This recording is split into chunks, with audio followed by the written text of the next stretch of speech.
Chiapas. Elementos federales y estatales ejecutaron 6 órdenes de cateo en el municipio de Cintalapa, donde tenían 59 policías locales. Tenían placa, uniforme y un sueldo del Estado, pero también tenían un precio. A las 4:16 de la mañana, 59 policías fueron rodeados por el mismo país que juraron proteger.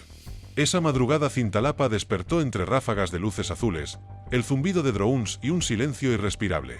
En la comandancia municipal el ambiente olía a humedad rancia, a miedo contenido y sudor en uniforme.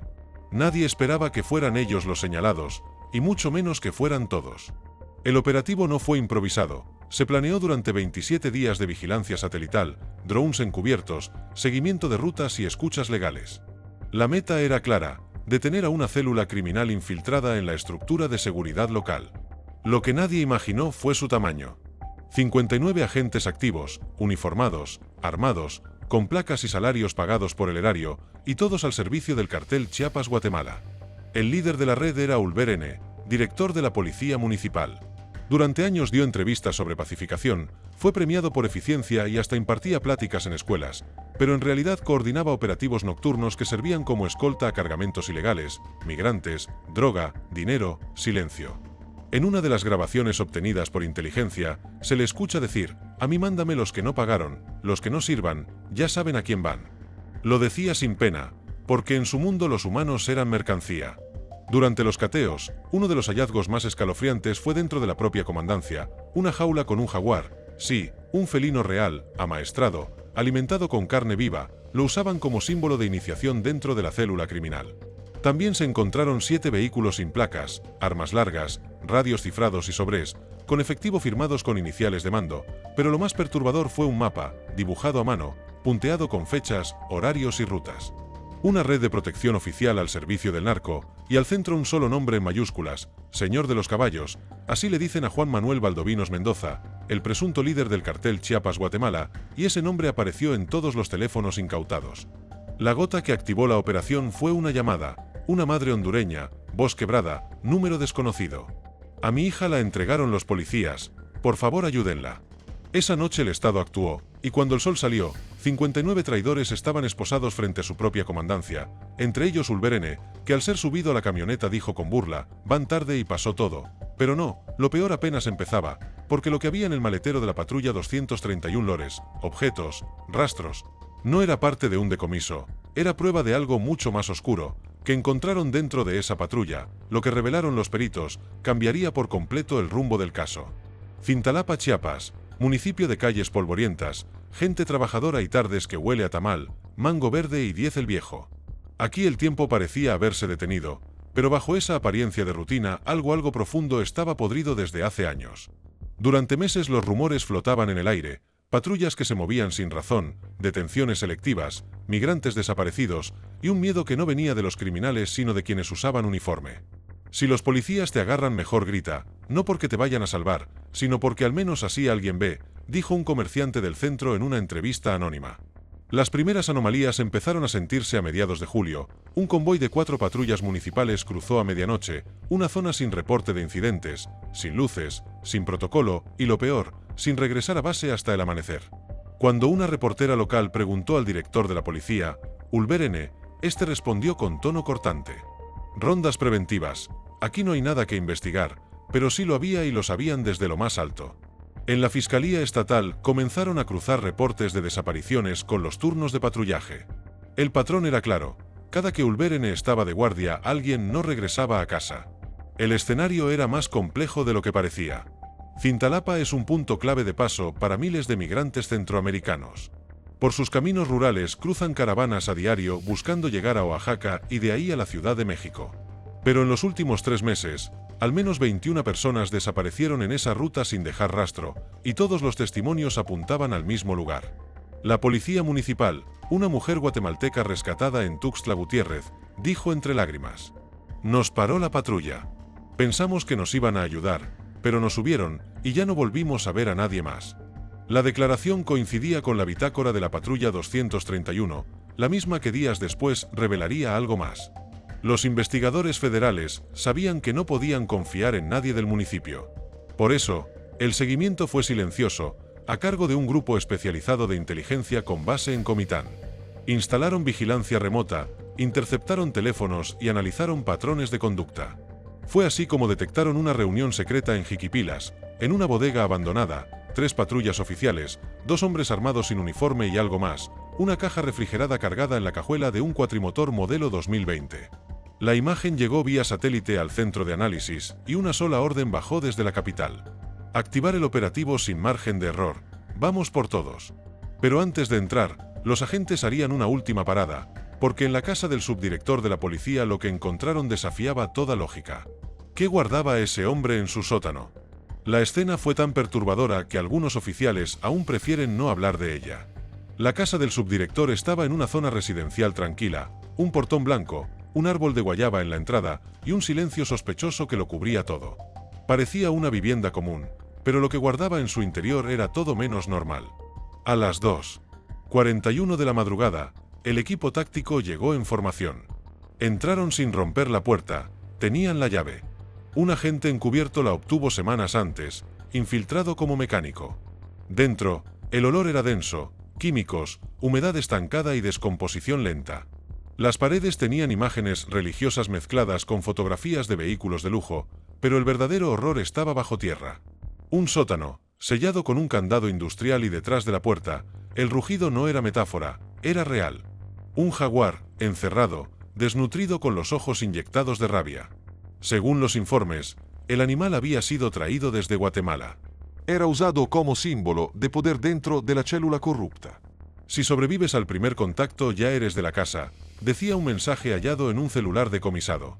Junto al jaguar había algo más, una mesa de metal, una lámpara de calor y una serie de credenciales esparcidas por el suelo. Todas auténticas, todas pertenecientes a migrantes desaparecidos. Ninguno de ellos está registrado en el sistema migratorio. Fue ahí donde los agentes entendieron que esto no era solo una red de complicidad, era un negocio. Un mercado, personas traficadas, vendidas, desaparecidas y todo coordinado desde las patrullas municipales. La operación no podía esperar más. A las 4 en punto se dio la orden de entrada simultánea en 6 puntos clave. La comandancia, 3 casas de agentes, una bodega en Jiquipilas y un rancho oculto en la sierra. Lo que ocurrió en los siguientes 22 minutos fue quirúrgico. Drone sobrevolando a baja altura, a unidades de la Marina cerrando accesos, fuerzas especiales ingresando sin disparar. Y 59 policías entregándose sin levantar la mirada sabían que había llegado su hora. Uno de ellos intentó escapar por la azotea. Cayó, se fracturó una pierna y aún así gritaba. No era idea mía, fue Ulver, yo solo seguía órdenes. Pero lo que más impactó al equipo fue lo que hallaron en el rancho de Jiquipilas, un cuarto oculto, paredes acolchadas, colchonetas manchadas, cadenas y en una libreta nombres, fechas, montos. Cada entrada llevaba una sigla, BIM, Víctimas Inmigrantes Migrantes. Era una bitácora del horror, una contabilidad humana y al fondo, escondido bajo una lámina, algo que nadie esperaba, una camioneta oficial con el escudo de la policía municipal y sangre seca en el asiento trasero. ¿De quién era esa sangre? La respuesta pondría al descubierto el pacto más oscuro entre uniformes y crimen. María del Rosario tenía 17 años, salió de Honduras con su madre y su hermana menor, querían llegar a Oaxaca, nunca cruzaron Chiapas. Álvaro salvadoreño, 38 años, mecánico, viajaba solo. Lo último que se supo es que una patrulla lo recogió en la carretera de Jiquipilas. Elena N., mexicana originaria de Ocosingo, era agente administrativa en la policía municipal, denunció irregularidades. Un día desapareció, su cuerpo fue hallado días después, enterrado bajo la bodega del rancho intervenido, tenía un radio en la mano, estaba encendido y cuando los peritos lo revisaron, aún transmitía la frecuencia de los patrullajes oficiales, porque este caso no se trata solo de policías corruptos, se trata de vidas robadas, de familias destruidas, de silencios comprados y lo más grave está por venir, porque el mapa hallado junto al jaguar no solo tenía rutas, tenía nombres y varios siguen. Activos. ¿Qué estructura criminal operaba detrás de los 59 policías detenidos? La respuesta destapará algo mucho más profundo que la corrupción local. El documento era artesanal, papel estraza, pliegues húmedos, manchas de grasa y tinta azul, pero su contenido era tan claro como escalofriante, una red criminal operada desde las entrañas del Estado, en el centro un hombre en rojo, señor de los caballos, alias de Juan Manuel Valdovinos, Mendoza, líder del cartel Chiapas-Guatemala, a su alrededor, líneas, flechas, códigos, Cada patrulla tenía asignada una ruta de custodia. Cada oficial un turno de entrega, cada noche un precio, migrantes, metanfetamina, armas, y todo se movía bajo la protección oficial de los 59 policías municipales. La lógica era simple: ellos no peleaban contra el crimen, eran parte del crimen. Las rutas estaban marcadas con precisión quirúrgica, desde la frontera con Guatemala hasta Tuxtla Gutiérrez. Usaban caminos rurales, brechas abandonadas y estaciones vacías de policía. Cada cruce tenía un código N1, niños, M2, mujeres solas, B4, bultos, TC7. Entregas especiales. Los bultos, según un testigo protegido, eran personas drogadas transportadas en camionetas sin ventanas. Si no cooperaban, los dormían, y si hablaban, no llegaban. Las órdenes venían desde el rancho de Jiquipilas. Raíz se coordinaban horarios, pagos, envíos, y desde ahí salían los mensajes cifrados. Uno de ellos, hallado en el celular del director Ruta 3 Lista, recuerda: los que no pagan van pa'l sur. Pero lo más siniestro era el nivel de control. Los uniformados detenidos no solo permitían el paso del crimen, sino que entregaban migrantes a otros cárteles, los vendían. Sí, policías mexicanos vendiendo personas a grupos delictivos en Veracruz y Oaxaca. El informe pericial lo confirma: varios nombres aparecían en registros de pago, pagos realizados a través de tiendas de conveniencia en fichas depositadas por terceros. Los montos variaban: un niño 4.000 pesos, una mujer joven hasta 10.000. Si había documentos falsos, el precio subía. El cartel Chiapas-Guatemala operaba con precisión empresarial, usaban siglas, trazaban rutas, evitaban zonas militares, y los policías municipales eran su columna vertebral. Pero no actuaban solos. Una firma aparecía al pie del mapa, un nombre en clave, repetido 3 veces en diferentes documentos: Nodo C5, y ese nombre ya había aparecido antes en investigaciones federales. ¿Quién o qué es el Nodo C5? ¿Y por qué su rastro lleva directo a la capital del estado? Durante horas los analistas revisaron cada bitácora, cada teléfono decomisado, cada línea del mapa, y ahí estaba siempre al final como una firma invisible: Nodo C5. 3 palabras que no decían nada hasta que dijeron todo. El equipo de inteligencia pensó que era un error, un código interno. Pero al cruzarlo con bases federales, el giro fue brutal. El Nodo C5 no era un lugar, era una persona en un comandante con cargo vigente, activo en el Centro de Control Regional de Chiapas, encargado de vigilar, coordinar y validar los movimientos de todas las corporaciones de seguridad del estado. Su nombre, por ahora reservado, apareció vinculado a 19 reportes irregulares de desaparición, 7 denuncias no procedentes y un caso de obstrucción de justicia. Y sí, también tenía contacto directo con Ulberene. Un audio recuperado del teléfono del director lo confirmó. La voz era grave, precisa, sin margen de duda: si no hay reporte oficial, no pasó nada. Tú preocúpate por entregar, yo me encargo del resto. Esa frase cambió el enfoque de toda la operación. Ya no era solo un caso de policías corruptos, era una red protegida desde las propias instituciones de vigilancia, desde las cámaras, desde los despachos, desde el Estado, y la revelación más inquietante aún estaba por llegar. Uno de los dispositivos incautados en el rancho tenía una carpeta oculta, cifrada. Solo se pudo abrir con ayuda de ciberinteligencia militar. Dentro, vídeos, tablas y una base de datos con más de 300 registros de movimientos de migrantes, con ubicación, ahora, a precio y nombre del operador. Muchos de esos nombres coincidían con policías aún activos en municipios vecinos, y en la parte final de ese archivo una frase que heló la sangre de los analistas: expandir hacia el istmo, priorizar agentes confiables, no usar civiles. Siempre C5. Eso era una orden, una estrategia, una expansión, y quien estaba al tanto, quien ya había leído todo, era Omar García Arfuch. Porque al revisar el archivo envió un mensaje inmediato a su equipo: esto no es Chiapas, es una red nacional y vamos a cortarla desde el centro. Y así, desde la capital se activó una nueva fase del operativo, la que no buscaba detener policías, sino cortar cabezas institucionales, porque si el crimen tiene nombre, el Estado también tiene rostro, y el de Arfuch estaba ya al frente del tablero. Pero lo que haría en las siguientes 24 horas no estaba en ningún manual. La mañana era gris en la capital. Pero en la sala de situación del Centro Nacional de Inteligencia, el foco estaba claro: Chiapas. El operativo en Cintalapa había sido exitoso, sí, pero la podredumbre iba más allá de un solo municipio, y Omar García Arfuch lo sabía. A las 0726 horas Arfuch entró a la sala sin escoltas, sin cámaras, solo con una carpeta roja bajo el brazo y una frase lista para ser dicha: esto ya no es un caso local, es una estructura y la vamos a desmantelar pieza por pieza. Durante 40 minutos revisó los hallazgos, el jaguar, la bitácora de entregas, la conexión con el Nodo C5 y, lo más grave, los nombres de otros mandos activos implicados. No dudo. A las 0880 emitió una orden directa a crear un grupo especial de intervención nacional, con agentes infiltrados, capacitados para actuar sin aviso. Una célula de limpieza institucional, y lo más simbólico, viajaría personalmente a Chiapas, no para dar discursos, sino para dar órdenes en campo. Ese mismo día aterrizó en el aeropuerto Ángel Albino Corso y En un mensaje institucional corto pero contundente dejó clara su posición: no vamos a ceder ni un metro más, ni en Chiapas, ni en ninguna parte del país. Su presencia cambió el clima, lo que era incertidumbre se convirtió en tensión estratégica, desde un centro de mando instalado en Tuxtla Gutiérrez. Arfusch ordenó un rastreo completo de los movimientos policiales en 11 municipios, incluidos registros internos, transferencias bancarias y bitácoras digitales, pero no solo actuó en escritorio.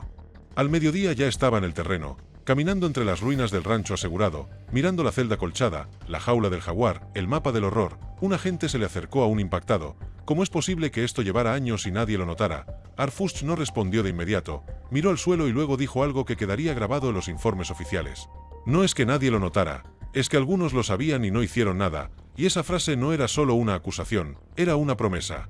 Porque en ese momento autorizó un nuevo operativo encubierto, uno que no se anunciaría, uno que no se detendría, uno que iría por los que estaban arriba, y el primero en esa lista no estaba en Cintalapa, quien es el funcionario estatal que aparece en 5 documentos distintos y que hasta ahora ha sido intocable. Cintalapa ya no es el mismo. Las patrullas que antes recorrían las calles, hoy están en un corralón bajo custodia federal. Las oficinas de la policía municipal están vacías, cerradas y... Las familias del pueblo miran con recelo cualquier uniforme, porque el verdadero daño no fue logístico, fue moral. ¿Cómo vuelves a confiar cuando los que debían protegerte eran los que vendían a tu hijo? Los comercios del centro bajaron sus cortinas, las tienditas de abarrotes ahora cierran antes de que caiga el sol y las madres ya no dejan que sus hijas vayan solas a la tienda.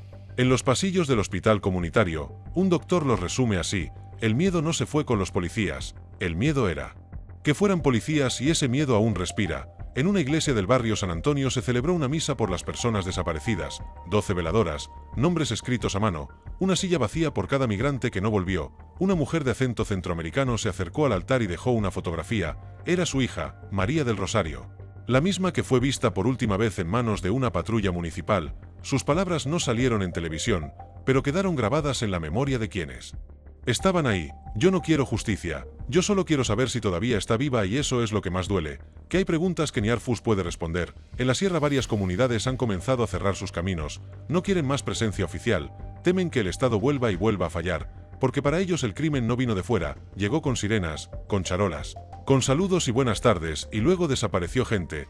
El impacto no se limita a Chiapas, en Veracruz, Oaxaca y Tabasco. Ya se investiga si estructuras similares operan con el mismo modus operandi, y la sospecha es contundente.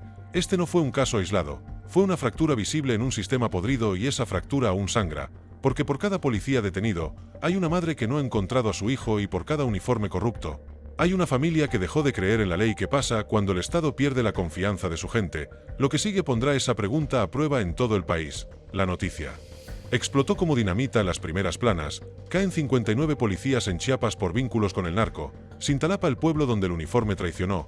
Cartel Chiapas Guatemala operaba desde la propia comandancia. Los titulares eran contundentes, pero el eco fue breve. En un país acostumbrado a las masacres, la indignación dura lo que dura un scroll. En redes sociales miles comentaron, unos con rabia, otros con resignación y unos más con cinismo. ¿A poco todavía hay policías que no están metidos con el narco? Eso pasa porque nadie vigila a los que nos vigilan. Mientras paguen su cuota, los dejan operar. Hashtags como policías narcos con Cintalapa podrida y Cojar Fucha al frente escalaron rápido, pero al cuarto día desaparecieron del trending. Porque en México el horror tiene fecha de caducidad digital, y mientras tanto los medios nacionales dividieron la atención. Un escándalo político en la capital, un secuestro en el norte, un nuevo vídeo de TikTok viralizando teorías, pero nadie hablaba de las niñas entregadas, de los migrantes desaparecidos, de la red institucional que los vendía. En una rueda de prensa un funcionario local intentó minimizar el caso. Estamos colaborando con la fiscalía, no hay elementos para afirmar que esto es una estructura estatal, pero Arfusch lo desmintió en 6 palabras: si los hay y ya los tenemos. Esa frase encendió otra vez las alertas, porque no era solo una promesa, era una advertencia. En el Senado algunos legisladores pidieron investigaciones, un par de ellos exigieron protocolos de control y vigilancia permanente sobre corporaciones locales, pero la mayoría guardó silencio, porque tocar este caso es tocar el nervio expuesto del sistema. ¿Cómo explicas que un cártel opere desde dentro de una comandancia sin que nadie lo note? ¿Cómo justificas 300 rutas de tráfico humano validadas por policías activos? La respuesta es simple: no se justifica, se entierra, pero esta vez el Estado no enterró, esta vez alguien decidió levantar la tierra y mirar de frente, y ese alguien lleva un apellido que ya incomoda a muchos: Arfusch. Pero la pregunta que ya se murmura en pasillos oscuros es otra: ¿hasta dónde lo van a dejar llegar antes de que alguien intente detenerlo? La jaula del jaguar fue retirada con grúa, la patrulla 231 envuelta en cinta amarilla, quedó bajo resguardo de peritos. Y la comandancia municipal de Cintalapa, ante símbolo de autoridad, hoy es un cascarón vacío, un altar profanado por quienes juraron proteger. En su interior aún cuelga un cuadro con el lema que Ulverene mandó poner: honor, lealtad, servicio. 3 palabras que hoy suenan a burla. Los 59 policías detenidos enfrentan cargos por asociación delictuosa, uso indebido de insignias, tráfico de personas y complicidad con el crimen organizado, pero ninguna sentencia va a devolver lo que se perdió: la confianza, la inocencia de un pueblo, la fe en el uniforme. En las paredes de las casas de migrantes aún hay fotos, rostros desaparecidos, niños, madres, hermanos, personas que cruzaron la frontera esperando ayuda y encontraron a un jaguar custodiando su destino. A nivel nacional el caso Cintalapa ya está en expedientes, ya se redactan documentos, se piden recursos, se preparan reformas, pero la memoria del sur quedó otra cosa, quedó el recuerdo de una madrugada en la que, por fin, el Estado dejó de mirar hacia afuera y apuntó hacia su propio pecho, porque a veces el enemigo no está en la sierra, ni en la frontera, ni en las sombras. A veces el enemigo tiene placa despacha desde una oficina y sonríe mientras firma órdenes que rompen vidas. Arfuch lo entendió y lo dijo con una frase que no necesita eco digital: a los traidores se les responde sin tregua. Pero la pregunta que flota hoy en el aire de Chiapas como el humo de las veladoras encendidas por los ausentes es más dolorosa: ¿y si no solo eran 59?